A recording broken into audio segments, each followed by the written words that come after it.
తెలంగాణకి అన్యాయం చేసిన పాలకుల్ని, దాంట్లో పవన్ కళ్యాణ్ కూడా వాడిని కూడా ఉరిదీసాను పర్లా. పాలకులు వేరు, ప్రజలు వేరు. మీరు పాలకులను తిట్టుకున్న ప్రజలను తిడితే, విద్వేషాలు రెచ్చగొడితే ఈ దేశం ఎటుపోద్ది? సూరత్లో తెలుగు ప్రజలు ఉన్నారు. రేపొచ్చిన గుజరాతీ మనుషులందరూ గుజరాతీస్ అందరూ కూర్చొని తెలుగు వాళ్ళు ఇక్కడ ఉండకూడదంటే కుదురుద్ది అక్కడ? నాందేడ్లో ఉన్న తెలుగు వాళ్ళు, షోలాపూర్లో ఉన్న మన తెలంగాణ తెలుగు వాళ్ళు అందరూ కూర్చోబెట్టి మా మహారాష్ట్రీయులు తిరగబెడితే ఏమవుద్ది? దేశం నిలబడద్దా? దేశం ఒకటిగా ఉంటుందా? ఎంతకాలం తిడతారు? ఎంతకాలం? నేను అమిత్ షా గారిని అన్నారని చెప్పి నేను మాట్లాడగానే కూర్చోబెట్టి ఒకళ్ళు దానికి చిలవలు పలవలు చేసి నాకు తెలంగాణ అంటే పడదు, నాకు వీళ్ళంటే పడదు, వాళ్ళంటే పడదు, ఇన్ని సంవత్సరాలు 12 years కూర్చోబెట్టడం. మేము ఒక చెరువుని కబ్జా చేసామంట. నాకేం పనిలేదా? నిజంగా మీరన్నట్టుగా కబ్జా చేస్తే ఇల్లు తగలబెట్టారా? నాది వచ్చి ఉంచుతారా నన్ను? ఒక్కొక్కళ్ళు కూర్చోబెట్టి 111 జీవోలు ఏమేం చేశారు అటు చూసిపోండి, అటు చూడండి. నిజంగా ఈ రోజున తెలంగాణ రాష్ట్ర ముఖ్యమంత్రి గారికి చెప్తున్నా, రేవంత్ రెడ్డి గారికి చెప్తున్నా, ఆయనంటే నాకు ఇష్టం, ఆయనంటే గౌరవం నాకు. కానీ వారికే నేను చెప్తా ఉన్నా, తెలంగాణ ప్రభుత్వానికే చెప్తున్నా, పవన్ కళ్యాణ్ గనుక ఆ చెరువుని ఒక చెరువును ఆక్యుపై చేసుకున్నాడంటే సంతోషంగా చెప్తున్నా, ఈ రోజున తెలంగాణ ప్రభుత్వానికి రాసి ఇచ్చేస్తున్నారు. అలాగే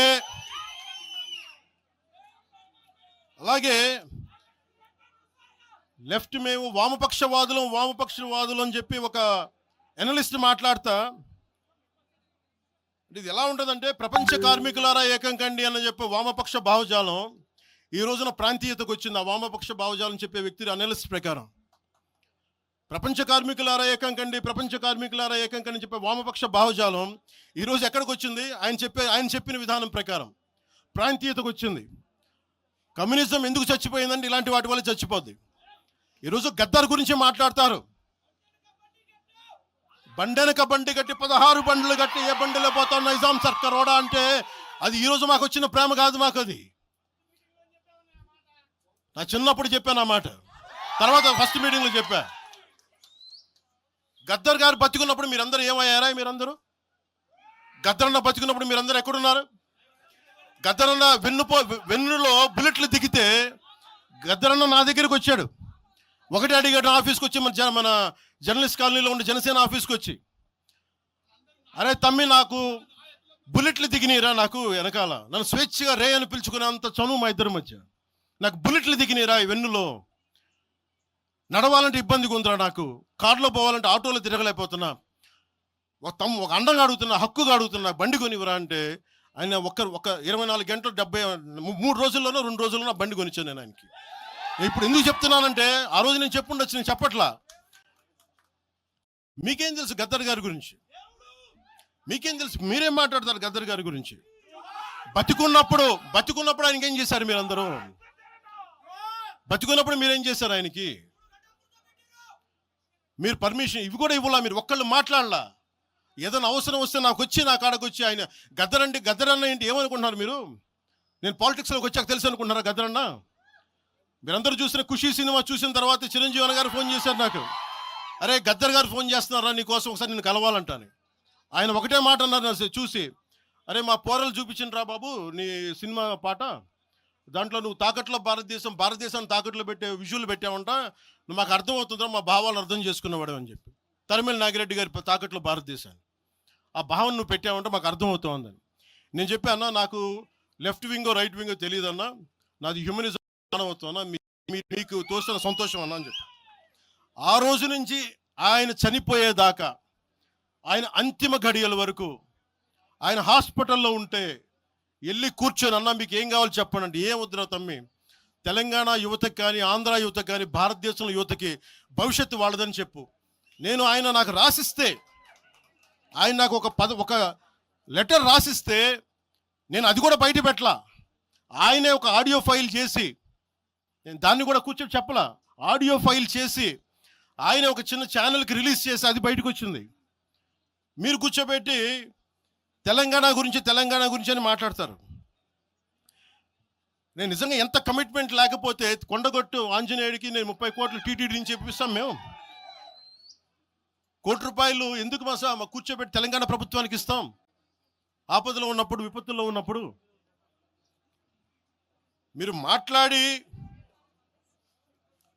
మీరు ఈరోజు మాట్లాడుతూ ఉన్నారు, బెదిరిస్తున్నారు. ఒకటే చెప్తా ఉన్నా, ఇక్కడున్న నాయకులందరూ కూడా, మా శంకర్ గౌడ్ గారి దగ్గర నుంచి ఇక్కడున్న నాయకులు పేరున సంపత్ నాయక్ కానీ, సాగర్ గారు కానీ, వీళ్ళందరూ కూడా మీరు బెదిరిస్తూ ఉంటే మేము భయపడి, సారు మీ కాలు మొక్తా సారు, మీ బాంచన్ సారు అని అంత భయాలు ఉన్నాం. మేము వాళ్ళమే కాదమ్మా.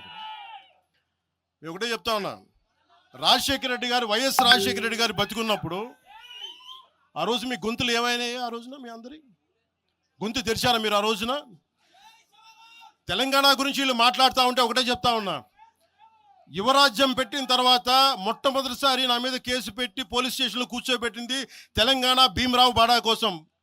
దానికోసం తెలంగాణ మీద మొదటి కేసు నాకు తెలంగాణలోనే పడింది.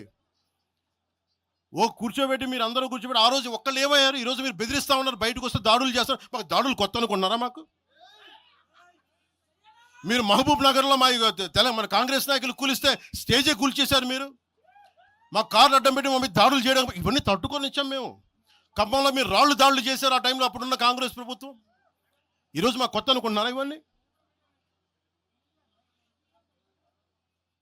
మీరు చేసే ఈ తాటాకు చప్పుళ్ళకి బెదిరేది కాదు జనసేన, గుర్తుపెట్టుకోండి.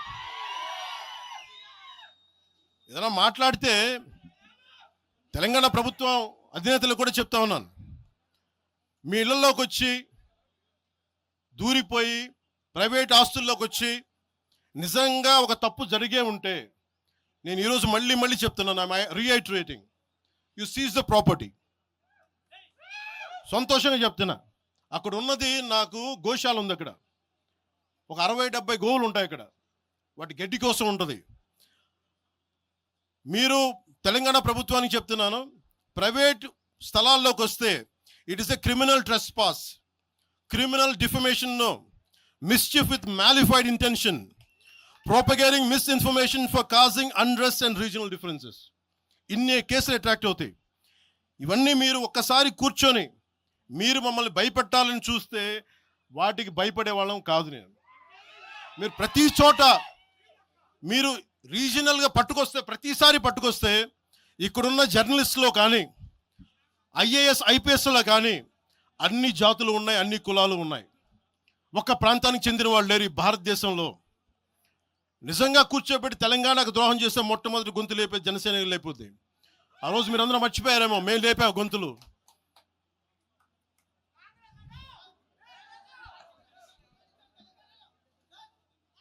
కాంగ్రెస్ హటావ్ దేశ్ బచావ్ అని అంటానికి ఈరోజు ఇందాక మీరు చెప్పినానికి చెప్తున్నా, కాంగ్రెస్ నాయకులు మాట్లాడుతున్నారు కొంతమంది, అందరం చెప్పట్లా. కొంతమంది నాయకులు కూర్చొని మాట్లాడుతూ ఉన్నారు, నువ్వు ఎలా తిరుగుతావు రోడ్ల మీద చూస్తాం, నాలుకలకు వస్తాం, నాలుకలు చీరుస్తామంటే రండయ్యా బాబు మీకు నాలుకలు తీసి చూపిస్తాం మీకు కోసుకొని. అలాగే మీరు ఒకప్పుడు ఇలా మాట్లాడిన నాయకులందరూ రాజశేఖర రెడ్డి గారు తెలంగాణకి విభజనకి నేను వ్యతిరేకం నేను చెప్పిన వ్యక్తికి పక్కన ఉన్న కొమ్ము కాసిన వీళ్ళందరూ మాట్లాడతారు. నిజంగా నాకు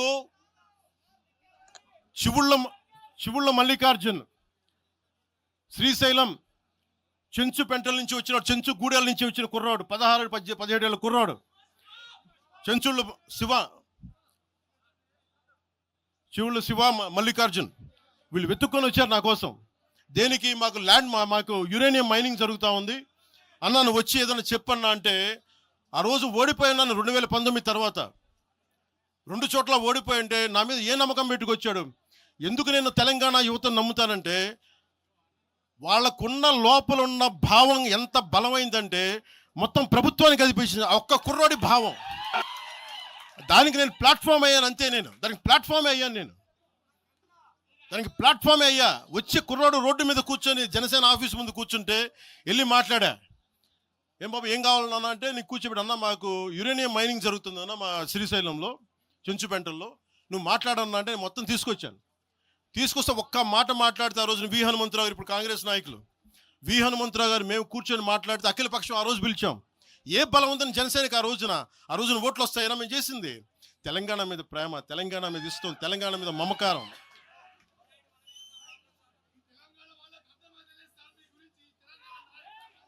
తెలంగాణ ప్రజలు వేరు, తెలంగాణలోని కొద్దిమంది. నేను కేసీఆర్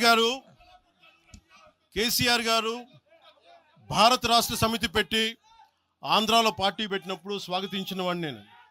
ఒక పార్టీ ఎక్కడైనా పెట్టుకోవచ్చు. కేసీఆర్ గారికి మనస్ఫూర్తిగా ఆ రోజున తెలంగాణ మనకి గుంటూరులో బీఆర్ఎస్ పార్టీ కార్యాలయం పెడితే, అంతకుముందు జనసేనలో పనిచేసిన నాయకుల్ని ఆయన ప్రెసిడెంట్గా పెడితే మనస్ఫూర్తిగా స్వాగతించాం. అలాగా అందరూ కూడా పంజాబ్ వెళ్ళొచ్చు, మహారాష్ట్ర పోవచ్చు. జనసేన మటుకు తెలంగాణలో అడుగు పెట్టకూడదంటే మేము ఏం కోరుకున్నాం? జనసేనలో మేము తెలంగాణలో ఏం కోరుకుంటాం? పవన్ కళ్యాణ్ ముఖ్యమంత్రి అవుతాడు ఇక్కడ. ఆంధ్రాలోనే దిక్కు లేదు, పవన్ కళ్యాణ్ ఇక్కడే ముఖ్యమంత్రి అవుతాడు. కానీ దేనికి భయం అంటే చైతన్యవంతులను చేస్తామన్న భయం, అదొక్కటే భయం.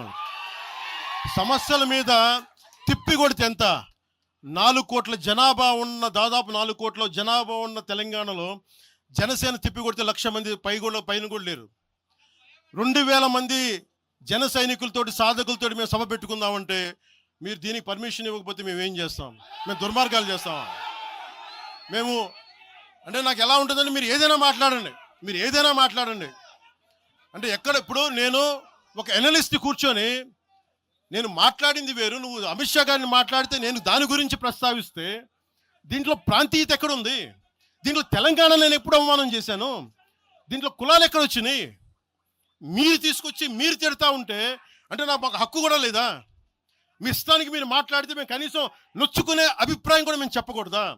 బాధ కూడా పడకూడదా? అంటే మేము కూర్చోబెట్టి బాంచం ద్వారా అలాగే ద్వారా మీరు ఎలాంటి వాళ్ళని భరించాలా? మేము పీకలు పోయినా పర్లేదు, పీకలు కోసుకుంటాం, కానీ భయం అయితే మాకు రాదు.